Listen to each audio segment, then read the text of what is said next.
Hello friends, in this video I will share with you unrecoverable mistakes in a P&G interview. What I mean is, in case you end up making these mistakes in a Procter Gamble interview, your recovery will be impossible and your candidacy will just go down the drain.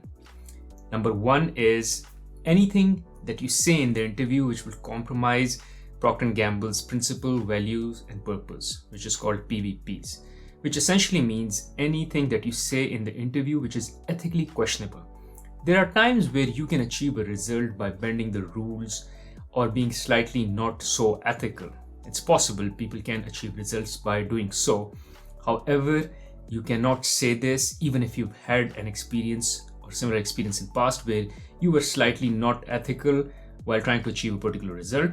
While it may seem that you are kind of a go-getter and will do anything to get the results, however, in P&G, this is not appreciated. Rather, there is a saying in P&G that you kind of never get fired from Procter Gamble except when there is an ethics issue. So they take ethics very seriously. It's a very old company and they believe the reason they've been on the world's map for so long, more than 100 years, approximately 180 years, is only because they've always been ethical and have avoided any situation where their morals or ethics was compromised. So make sure you don't give any example. Even if that has happened in the past, even you think that is a great example to share, no my friend, it is not a good example to share, don't share it. And so much so, if you recall in my other videos that I've made on Procter Gamble, I've said that when you apply for Procter Gamble, you'll be taken through all 3 interviews. And the 3 interviewers, they don't talk to each other till you've appeared in all 3 interviews, and only then the 3 of them would sit together and will decide whether you are a good candidate or not. Which means that when you deliver the first interview, it is not clear whether you've cleared the interview or you failed it because you have to go through all 3 interviews. However, PVP compromise is the only thing where if you say something in the interview which is weak on ethics or weak on the principles and values or is questionable, your hiring process may not move further to the second or the third interview, and they may just call you after the first interview and say, actually we've decided not to go further with your candidacy. So it is that serious. They don't even spend more time and allow you any chances to recover in the future interviews. As I said, this is an unrecoverable mistake. Now, one call out before we move further. In case you find any value from this video, I have 2 asks for you. 1, press and smash the like button. 2nd, subscribe to the channel along with the bell icon so you get notified as soon as I put a new content on this channel. On this channel, I post content pertaining to career and financial success for early and mid-career professionals. Additionally, in case you want to support me in making similar contents in future as well, you can support me on patreon.com. I will leave the link to my Patreon page in the description of this video. Number 2 mistake that you can make and is unrecoverable is when you talk thousands of feet above. What I mean is, like, you talk very high level, or any example that you share, you just share the forest as against going into the trees. You are very high level, you give a very helicopter view, and that is it. You don't go in the details. And what it does is it gives a feeling to the interviewer that you might not have done the work yourself and you just know of the work, you are aware of it, but since you didn't get your hands dirty, that is why you're not able to share details. Now what they will do is they will try to probe a bit. They'll ask you some questions and they'll try to probe and ensure that you give them some details. Because going in, they might think that it's just that you are not aware of the P&G interview format and you're just giving an example from very high level.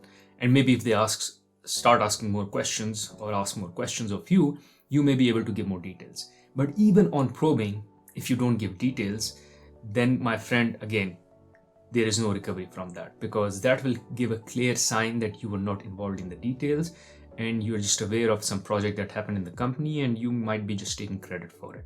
So make sure you give the details to the end where they can understand exactly what you did, how you did it, because they want to relate it with regards to their work. So they want to ensure that you are someone who can repeat the same process again, because he or she, like you yourself, is aware of how to solve a particular situation using those details, that process. So if that situation recurs when you are working in Procter Gamble, you can simply reapply the process and hence be able to solve the situation. And hence it is very important for them to know whether you did it yourself, whether you were involved in the details or not. Here, let me make one more call out. In case you are interested in having a one-to-one coaching or mock session, a mock interview session or a coaching session with me personally, you can book my calendar using the link that I will leave in the description of this video. You will find all the details on how to go about booking that session with me. Now let's get rolling back into the video. Next is to make sure you don't badmouth or talk bad about your previous employer or any organization you were working in or some colleagues. Could be a manager or any other colleague in the organization you were previously working in. They want to know whether you were able to solve and resolve conflicts. So let's say there is a conflict question they ask you. Make sure you don't badmouth your individual who you had the conflict with. Rather, you need to tell them and come across as someone who can resolve conflicts with even difficult personalities and difficult individuals. Because Procter Gamble is a big company. There would certainly be people who you would get along very well, and there would be certain people who you won't get along at all. How do you go about managing them?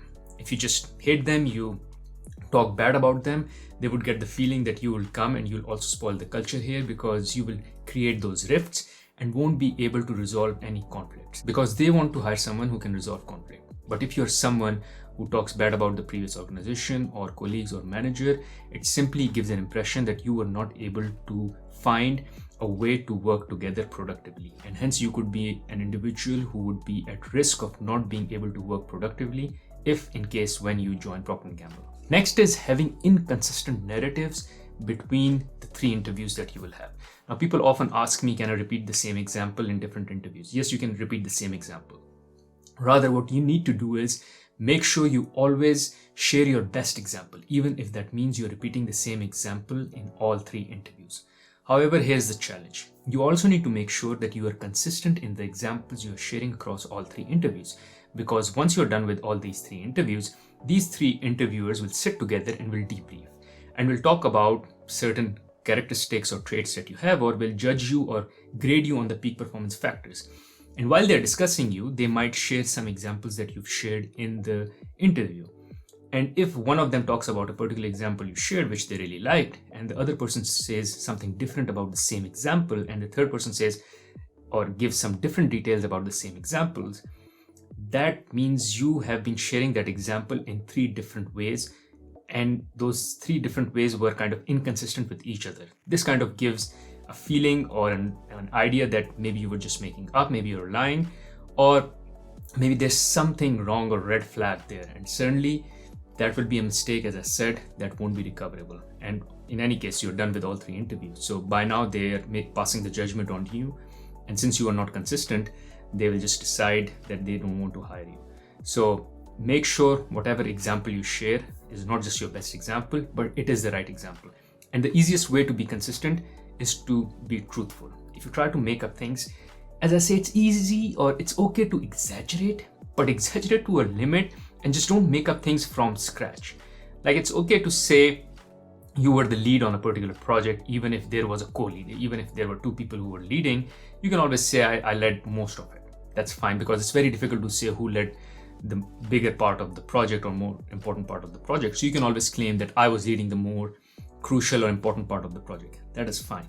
But if you're not leading a project altogether and you claim that there was a project which was being actually led by someone else and you led that project altogether, now you're making up stuff. And when you make up stuff, there is high chance that you will say something which may be different across all 3 interviews, and hence the inconsistency. So make sure you remain consistent with your examples across all interviews. And on the same lines, kind of over claiming your contribution. Like, if you go too much like I, me, then that gives a feeling that you are very individualistic and you won't be someone who would be a fit within the team. And again, note that they're not trying to hire someone who will just have individual contribution. Rather, they want to hire someone who can work with the team, a brick which can fit in the wall. And that's why they are looking for someone who can fit the peak criteria, because they want someone exactly who fits their culture. Now, you could be a great individual, you could be best in what you do, but if you are not the right fit for their organization, they will not hire you. And hence, make sure that you talk about we and us as well, as much as you talk about I and me. Now, just don't go all we and us, because then it might give a feeling that maybe you were doing nothing and it was the group who was doing it. because there are instances where the interviewer will go like, can you exactly tell me what was your contribution? Because what you're telling me is all about we and us. So keep a good balance between we and me, us and I. There will be some examples where you talk about what you did and then what the team did and how the team got influenced. So there has to be a team element, but there also has to be your contribution. Make sure there is a good balance. If you're too me and I, you'll come across as individualistic. If you're too we and us, you may come across as someone who's not given or put in their weight and was just relying on the performance of the team. Anyways, hopefully this video was helpful for you to now be aware of what kind of mistakes to avoid in the Procter Gamble interview. Now, in case you like the video, I'm sure you'll like another video on my channel where I talk about how you can go about answering a question on tell me about a time when you failed. You can check out that video here. Other than that, there is another video on my channel where I talk about how you can address the question, tell me about yourself. Very important question, one of the most underprepared question. You can check out that video here. Thank you.